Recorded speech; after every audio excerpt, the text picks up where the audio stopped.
هاي يا بنات، ازيكم؟ عاملين ايه؟ وحشتوني جامد جدا جدا جدا. النهارده هنعمل فيديو مشتركين في شهر 7 و8. معلش الفيديو هيكون طويل شويه لانه فيه ماسكات وفيه منتجات كتيره جبتها. في حاجات اول مره اجيبها وفي حاجات جبتها. في حاجات جبتها من فتح الله ومن كارفور ومن سكر. نبدا بايه الاول؟ نبدا بكارفور ولا فتح الله ولا سكر؟ نبدا بكارفور. لا، خلينا فتح الله. نبدا بفتح الله الاول عشان هو حاجات كتيره شويه. جبت ايه بقى؟ جبت هيمالايا. سعره 19 جنيه او 20. هو قناع يتقشر، غني باللوز والخيار والاناناس، او يزيل الشوائب، يشد البشرة ويجدد حيويتها. بالنسبة للحاجات دي كلها اللي هو بيعملها، هخلي فيديو مخصوص ليه علشان تعرفوا اكتر واجربوا على ايدي وتشوفوه وكده. فاي غسول هجيبه يتعمل ريفيو خاص عنه. جبت كمان غارنيه ده اللي هو تركيبة، اللي هو حمض الساليك، تركيبة معدنية ثلاثية، اللي هو غسول مقشر قناع. كان تمنه 33 جنيه من فتح الله. كل الحاجات اللي ورا دي هو عنه عشان تقروها. برضه هيبقى ليه ريفيو خاص عنه، فاستنوه بقى بعد الفيديو ده. جبت ايفا 6 جنيه، اسيتون. جونسون في بنوته دي قالت لي عليه ان هو حلو كده، بس هو ما حبتهوش لان هو عامل زي جونسون التاني شويه يعني. ده كان سعره 8 جنيه او 9 جنيه. ده ما يتحطش في الشمس ابدا، هو بيخلي الدهون تتفرز كمان اكتر. فده تحطيه قاعده في البيت قدام مروحه او تكييف علشان هينزل دهون جامد.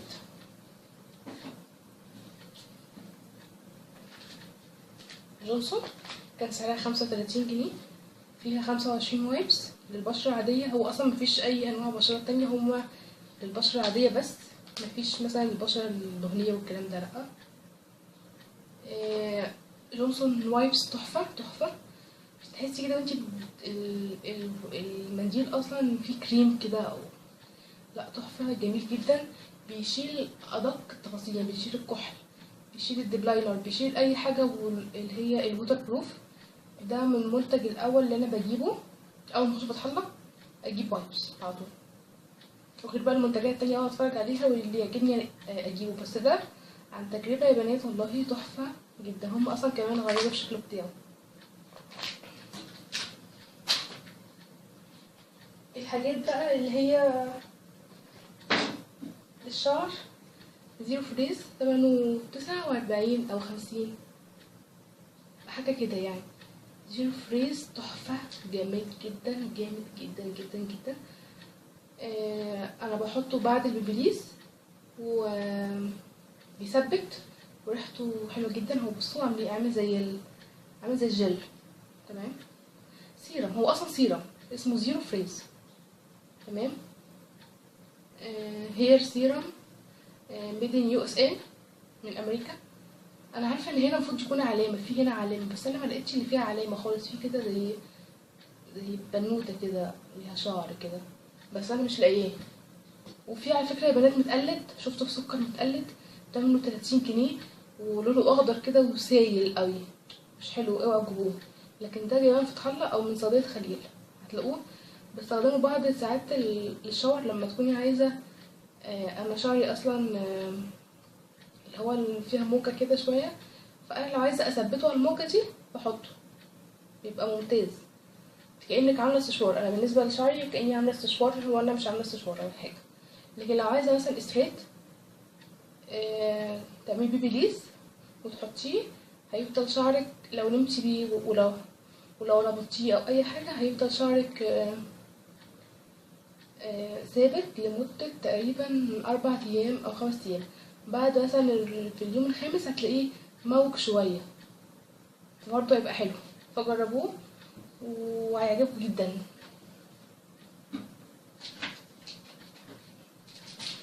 حاجات بقى اللي هي بتتشرب بقى من جهينة. جبت التوت، انا بجيبه ده على طول، زبادو توت حلو قوي. بحب كمان المانجا والخوخ والفراولة من جهينة. طبعا انتوا عارفيني ان انا بحب الشوكولاته دي جدا، سعرها 10 جنيه ونص. النوع ده والنوع ده تحفه. هاتوا النوع هاتوا النوعين دول بس. جبت طبعا بالبني التوت لان انا حبيت التوت جدا. دي كان تمنها 12 جنيه او لا 13 جنيه. هي زي دي كده، بس النوع الاولاني اللي كنت جايباه كان احلى، اللي هو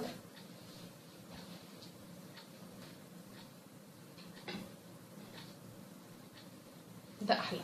ده سعره 15 جنيه العلب اكبر. ده برضو صنع في المانيا ده، وده كمان صنع في المانيا. بس ده كده فيه طعمين، فيه التوت الاحمر والاسود، لكن ده مفيهوش غير طعم توت واحد اللي هو الاحمر. وهنا حاطين توت، هو حاطين بونبوني موف، انا مش عارفه ايه ده اصلا. هو اصلا البونبوني جوه احمر. جبت ده بقى. ده كده توابل للبطاطس وللفشار والمكرونه والخضار والبيض، بس انا بحطه على الفشار.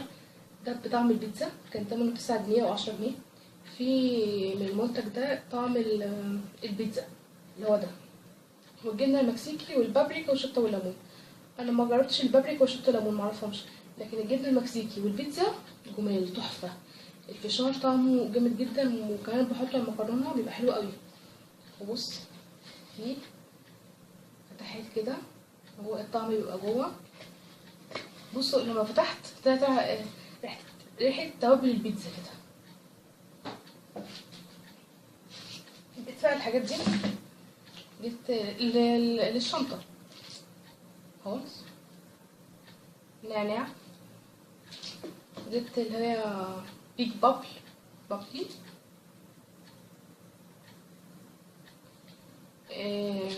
مش عارفه تقريبا الواحده 5 جنيه. جبت الطعم ده، بطعم ايه ده مش عارفه طعم ايه. مش عارفه يا بنات والله، مش عارفه. الفواكه. وده اتوقع ده توت بقى ولا ده فراوله. الاحمر ده فراوله، وفي طبعا اطعمه كتير جدا. دول ختم الشنطه، احطهم في الشنطه كده. حاجات فتح الله خلصت. يلا بقى بينا نروح على المشتريات بتاعه كارفور. نبدا دلوقتي يا بنات في حاجات في كارفور. بصوا مش كتير، عشان انا اول ما رحت اول الشهر رحت فتح الله، فانا بحب فتح الله جدا، اللي هو في الداون تاون على طول بروحه. فده بيبقى كده هادي، بس يعني اكيد في الاعياد ورمضان والحاجات دي بيبقى دوشه جدا، بس في الايام العاديه بيبقى هادي كده ورايق، وبروح اجيب منه. تمام. فاول ما رحت فتح الله، بعد كده رحنا نتمشى كده في كارفور، فعجبتني برضه شويه حاجات. المناديل اللي عندي كانت خلصت. دي كانت تمنها 10 جنيه، 8 جنيه تقريبا، اللي هي المدوره، عشان في مستطيل وفي مدور ورب كده حاجه كده. جبت 2 عشان ممكن تخلص عندي في اي وقت، هتكون عندي احتياطي. جبت 2 هو من الماركه دي، ما جربتهمش مش عارفه، بس هي مناديل عاديه يعني زي اي مناديل. عجبني هناك اوفر كانوا عاملينه الشهر اللي فات، اللي هو 4 سكتشات 80 ورقه بسعر 14 جنيه. هو اول ما سالت قلت لهم هو انا لازم اخد 4 سكتشات لون واحد؟ قال لي ما عجبنيش الكلام ده. رحت عملت اللي انا عايزاه، اخدت 4 سكتشات الوان مختلفه. ملهمش دعوه، هو ان انا اخد الحاجه الحلوه يعني، لان اصلا كل الاكياس كانت مفكوكه وانا اللي اخترت السكتشات دي. جبت اللون ده وده وده وده. جبت كمان هما بس سكتشين في كيسه، هما يعني نفس السكتشات بس اشكال تانية. ده وده وده جايبه منه قبل كده، والشكل ده جايبه 8. هينفعوني بعد كده عشان انا لما حد يسالني سؤال بكتبه على طول. بس خلاص، هي دي حاجات فرفوره. شفتوا حاجات بسيطه قوي. دلوقتي مشتريات سكر. جبت كمان يا بنات البوك ده، كان تمنه 44 او 40، لونه بني. بص هو بني محروق جاي على بيتي. الالوان دي كده يعني الالوان اللي مش مفهومه دي. ترسمته في هنا جيب، في هنا جيوب كده، هي دي اللي بنحط فيها الاي تي ام والبطاقه والكارنيه النوادي والحاجات دي. وهنا في مكان، دي اصلا ما بحبهاش خالص الاختراع ده. هنا في مكان، هنا في مكان، وهنا في سوسته، وهنا في مكان حط فيه ورق بقى، حاجات كده. من داون تاون، لا مش من داون تاون، من جرين بلازا. من جرين بلازا. بس سوري مش فاكره المحل لان هو اصلا عطاهولي مش في الكيسه بتاعتهم، هو عطاهولي في الكيسه دي اللي هي الاكياس العاديه اللي مكتوب عليها لاف وحاجات كده. بس هو ما كان عنده شنط كده وحاجات كتير، وكان عامل تخفيضات. هو في كبسوله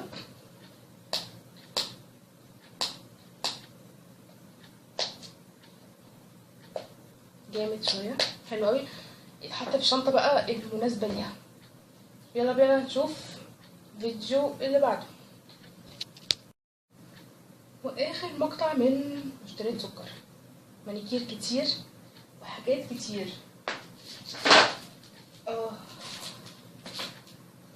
جبت ده، انتوا طبعا اكيد مش عارفين ده. هو ده ستار كده.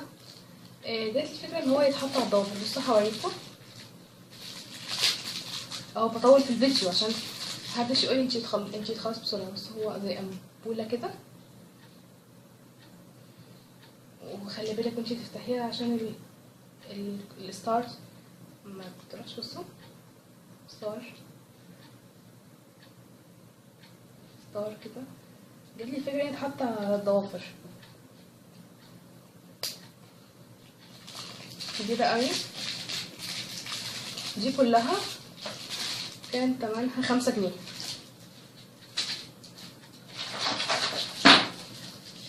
جبت 2. كنت عايزه اجيب واحده مثلا فيها قلوب وستار بس ما كانش فيه.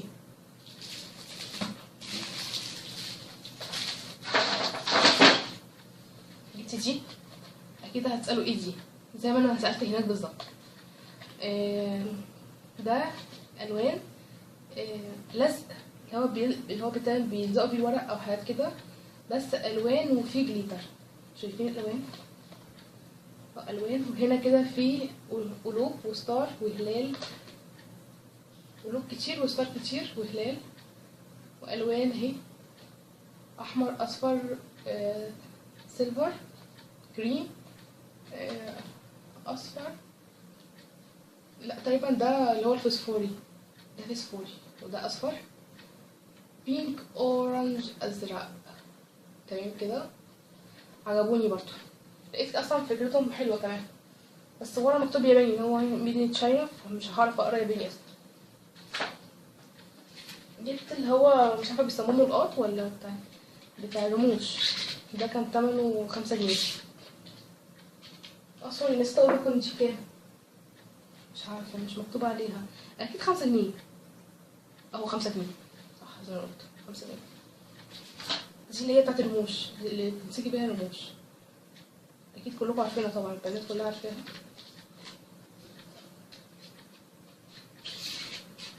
بصوا بحب احط كل حاجه في ورقتها لحد ما استخدمها. جبت بقى، عارفين اللي هي الحاجات اللي بتتحط في الضوافر، هي دي الواحده كان تمنها 2 تقريبا، 3.5. جبت 2.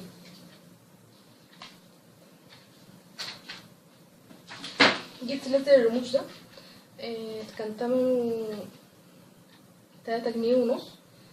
هاتوا على طول الازرق، ما تجيبوش الاحمر، الازرق ده لما تيجوا تحطوه بيبقى شفاف، هو بيبقى ابيض بس لما ينشف يبقى شفاف، لكن الاحمر من جوه اسود هيلخبط لكم الدنيا.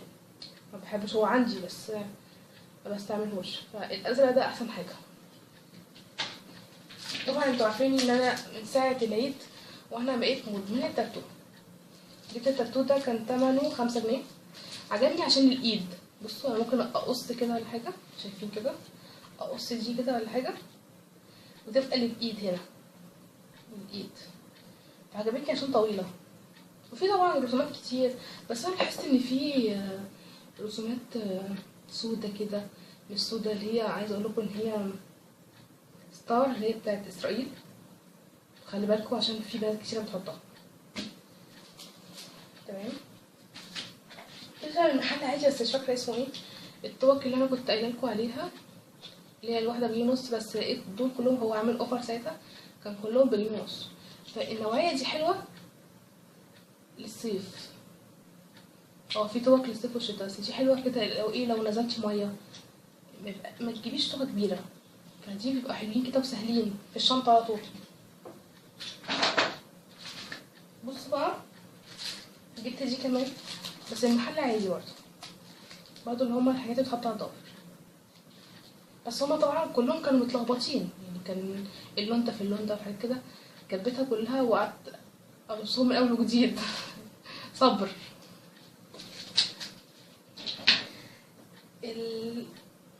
المانيكير ما تتفاجئوش من شكله، انا بس هقفل احطهم وارجع لكم تاني. استنوا قبل ما احط المانيكير لقيت ملقط كان ثمنه 2 جنيه. جايباه بس عشان امسك بيه الحاجات المانيكير وكده، عشان في حاجات دقيقه شويه فاحطها بيه. دلوقتي بقى نشوف حاجات المانيكير. ما تتفاجئوش معلش، حاجات كتير عشان انا هويت المانيكير بصراحه وتفننت فيه كمان. الوان كتير، هقول ايه ولا ايه؟ نحاسي، ازرق، 2 بني. الاسعار بقى على فكره يا بنات من 3 جنيه ل 4 جنيه ل 5 جنيه. واخضر، ايه تاني؟ شفاف اللي هو اللي فيه اشكال، لا ده مفيش اشكال، انا باخد بس الاشكال. في زيه ده زي ده، بس ده ذهبي وده فضي. احمر بيلمع، اخضر بيلمع، يعني بني، نبيتي، اصفر. ايديها وجعتني والله. ابيض جير، هم بيسموه جير. بامبي، يا رب اخلص. جولد اللي هو الجولد اللي بيلمع شويه ده. بيج، بامبي بيلمع، اللي هو مش بامبي قوي، هو باين عندكم ان هو احمر بس هو يعني بامبي. بيج فاتح او كاكاوي او موكا. اللي انت بقى جامد جدا وبعشقه اللي هو البينك ده ولا البيج، اللون ده ايه اللي جاي على جولد كده، راسم على جولد. تحفه تحفه تحفه تحفه تحفه. سيلفر، موف يلمع. اوريكم بقى اللي هي الالوان، حطيتها هنا وعملت شويه تصميمات كده.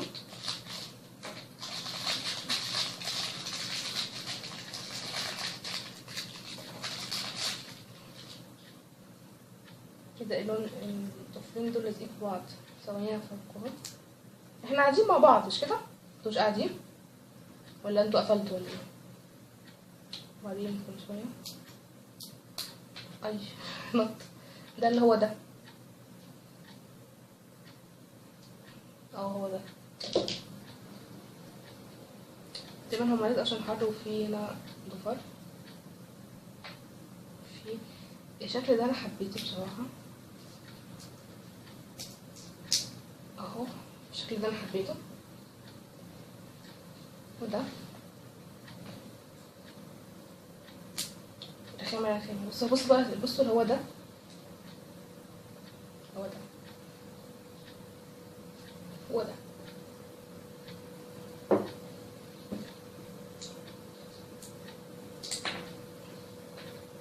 ايه ده؟ اهو بصي ده كمان، ده هو ده كده. خلاص بقى، خلاص نشيل الحاجات دي كلها. يا رب الفيديو ده يكون عجبكم وما طولش عليكم، ويكون عجبكم وعجبكم. شكرا على المتابعه، وبوسه كبيره ليكم قوي. وبنات كتير جدا بتكلمني، بنات قمه في الاخلاق والذوق، وكل بنت بتعكس تربيتها. فالبنات اللي هم كتبوا لي كومنتات، وانا برد على كل الكومنتات على قد ما بقدر، مش بسيب كومنت. بنات ببوسكو، بنات محترمه، ناس كتير محترمه يعني بقى في بنات محترمه يعني كتير. واللي مش عاجبه فيديوهات يمشي، باي. بس انا عايزه البنات المحترمه. شكرا يا بنات على متابعتكم، بوسه كبيره ليكم زي بوسكو كل مره. باي، ورب ما اكونش طولت عليكم.